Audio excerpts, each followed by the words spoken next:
I matched with someone on Tinder, and then she says to me, we talked for a bit, and I asked her out, and she said, I think it'd be best if we have a Skype date first to pre-screen to see if we should go on a real date. Wow. Wow, who? Come on. A man could, I don't think I could pull that off and say it to a woman, she'd think I'm a creep. But so, and then we talk on, and then we go on Skype. I'm like, okay, Skype date, sure, save me money, see what happens, whatever. So we go on Skype, and we talk for like 20 minutes, and I think it's like a nice time. And then the next day I messaged her and I said, hey, had a nice time last night, would love to grab a drink. And she said, I'm sorry, I didn't feel a romantic connection. And so I think it would be best if we didn't. And I think to myself, like, a romantic connection? Like, what kind of romantic connection? And she was babysitting a kid that night, and there was like a dog running around in the background, and I was like, what kind of romantic connection through a screen? What the fuck? What is she talking about? And am I that bad? Am I that garbage that I can't even close a pre-screen to a date? Like, am I that bad? Wow. So a closer, right?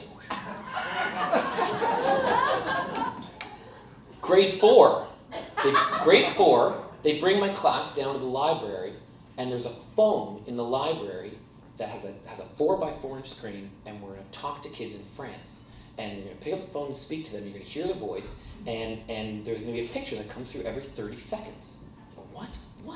And you talk on the phone, and sure enough, every 30 seconds, a picture of a kid's face came through the phone. It was the most unbelievable thing ever. And then my mother's best friend's daughter one day calls me from her computer. I'm like, on the phone at home. She goes, I'm calling you from my computer. She was sitting at her computer with like a microphone and a headset. She called me from what? She called me from your computer? What are you talking about? That's unbelievable. When I was that age, Victoria's Secret was like porn. Like, my mom used to go to the States and come back and bring me Victoria's Secret magazines, and I'd like paste them on the ceiling in my room and like stare at them. Like, that was the first time I got off. It was like Victoria's Secret models. We had a computer room. Like, there was a Tandy 1000, and there was a Mac 128K, Crystal Quest, and King's Quest, and Police Quest, and Heroes Quest. And then we had to have a 50-foot phone cable so I could take the phone from my parents' room to my bedroom to talk to people on the phone. We had to have like 100-foot. They're like I had a handful of siblings, and then ICQ, and then you're on the computer. My brother's room was the only one that had a computer in it, and I'd sit in his room, and then ICQ shows up. But remember back then too, I just want to keep tying this in, to look at like adult stuff, you had to like find it, and it's like videos. You weren't streaming, you were downloading videos. You had to have them on a disc, and then my brother's room, he had the internet with the computer, so I sit on ICQ. And ICQ was the first time when it brought your community right in front of you, right? It was a list. Because before that, it was like speed dial, right? You had to like write. I remember I'd take pride in like writing my speed dial list and like slide it into my phone with the plastic thing. Remember? Unbelievable, right? That's your speed dial list. Someone makes it on, you got to get a whole new list together, right? You write it all out again. But then now on ICQ, they're all in front of you, right? For the first time, your community's in front of you. You can actually see these people in front of you, and friends are coming on and all that stuff. And it's like crazy to sit for hours. I once got a girl. It's so rude to say it like that, but I felt like I got this girl. So like I said hello to her, and then 4 hours later, at like midnight, she says, come over. From hey to come over, these 4 hours, and I like copied it and put it in a Word document. I felt like I had this Bible like to show my friends about how to like pick up a woman, like this is like a text message pickup here, guys, just read this is how you do it, And then remember when and then ICQ and MSN made it so you could actually put a thought along beside your name. And I remember I once wrote, if I wasn't single, I wouldn't be here. And I got a lot of messages from that. Like a cute girl who I really liked, like messaged me like, hey, so funny that you just wrote. And it made me realize that like we're all here, like we're single and we're here, and like people are looking for dating and stuff, right? And then Facebook comes along, and Facebook has relationship status. Facebook originally was just like you're connecting with universities and people's faces, but relationship status was there before all those other details. Remember, it's just relationship status. It's like, whoa, And then now we're looking at people, looking at girls, and trying to pick up and look at friends and this, you know, like you're like trying to like hook, you know. And MySpace was like all these things on drugs, and then now you're sharing pictures and you're developing your own like profiles right online. It's so crazy, unbelievable. And then porn starts streaming. Right? And so I'm like trying to date girls online. Now you're talking. So now I'm not on the phone anymore. I'm on ICQ, and I'm not like stuffing porn in my pocket. I'm just looking at porn, and then all this stuff's happening, and then it turns into where did it go? I mean, someone could just like any of you have the same story. We all have this story, and then so I'm online dating, and you get to MySpace and Facebook, and then online dating. And then, like, for me, it was like J-Date came out, this thing, and Plenty of Fish.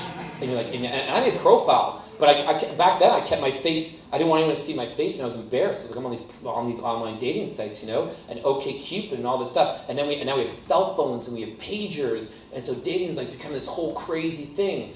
And porn streaming. I once wrote something called the Porno Song. I wrote something called the Porno Song, and it was like the first line was like, "How can there be so much porn?" It's like, how can there be so much fucking porn? What is that? It's unbelievable. And I once wrote a song also called "I Wish I Was Sexually Attracted to My Computer." Before the movie Her just came out. But it was I was thinking about that like 15 years ago. It was like fall in love with. You don't need Siri to like. I was emotionally connected to this device in a way. Because I could like play with myself through it, like sex and date through it, and I could play games through it, and I would research on this thing, and I would email people. These computers, this is my like, it's a friend. When I'm late night, I'm like lonely, I'm going on this thing, you know. This was like I had a relationship. You think in a way with your computer, right? Years ago, before Her, the script to Her, I was like, this is years ago. You don't need an advanced theory to know that we can have these relationships with these things. And then it's about online dating, right? And some online dating stuff, and I'm going out a little bit and dabbling, and then Tinder, boom, you know, and Tinder, and then it's like swiping, and then you're just swiping, and it's all so fast and so crazy. It's like, how do you keep up with this shit? I have a theory that I'm taking from another theory. There was a TED Talk. I don't know how to say it. I don't know how to articulate that better than that. There's a TED Talk that was called The Paradox of Choice, and it's a guy spoke about how if you have, we all want so many choices for different things, but if you have 100 pair of jeans in a store, your expectations your expectations heighten of finding the perfect pair of jeans. And when you leave, because there's no such thing as a perfect pair of jeans, with a pair of jeans that you really like but they're not perfect, your expectations are so high that your sense of happiness is actually a little lower than it would have been if you'd gone into a store where there are only 3 pair of jeans, and you choose A, B, or C, and you walk out and you're like, this pretty much works, but your expectations were low, and so you're actually quite happy. Like your happiness apparently is higher. And I think that with all this online dating and with Tinder, and like Bumble now, where like the woman has to message you, and they don't message you, by the way. You know, they're supposed to, but they don't all if you're on it.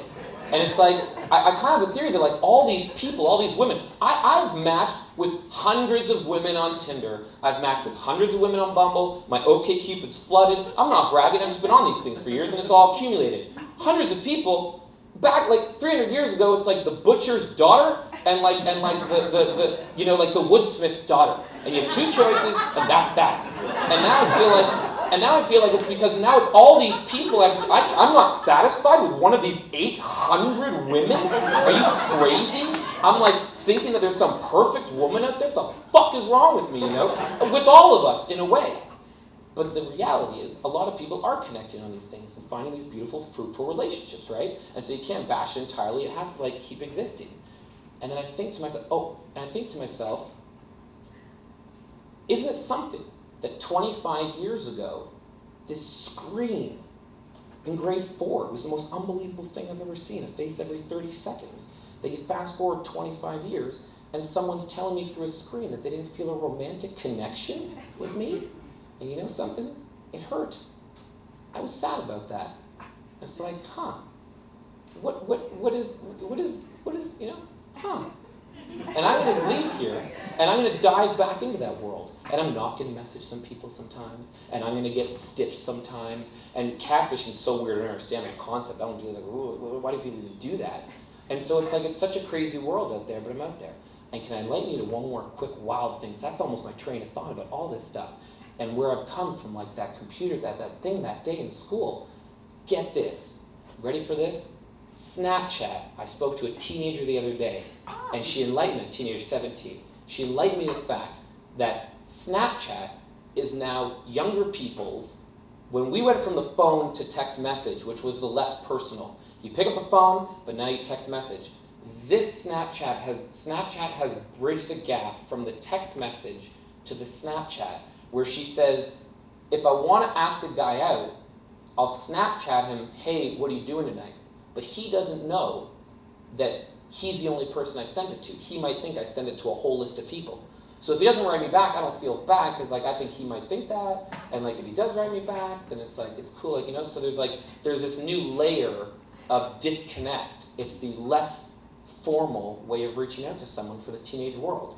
And I'm going to enlighten you one more sick thing just before I leave the stage that this girl told me, this young lady, this woman, is that her and her friends sometimes will take a picture, they'll get dressed up to go out, waist up, take a picture of themselves as if they're out going to the clubs, Snapchat the picture or Instagram it to get the attention of a boy, and then hopefully he'll message you and say like, hey, what's up, where are you going? Like, where are you going tonight? But really they're just at home in bed in their underwear. Messaging me. Isn't it unbelievable? And I say to her, what happens when your other friends see you do that? Because they're all following on Instagram too. And she goes, oh, they know you're doing it. Like, they don't care, they know you're doing it. We all do it. Wow. Isn't that something? From a phone in grade 4 to this wild world from Victoria's Secret. Oh, wouldn't it be nice to go back to those simple times? Thank you very much.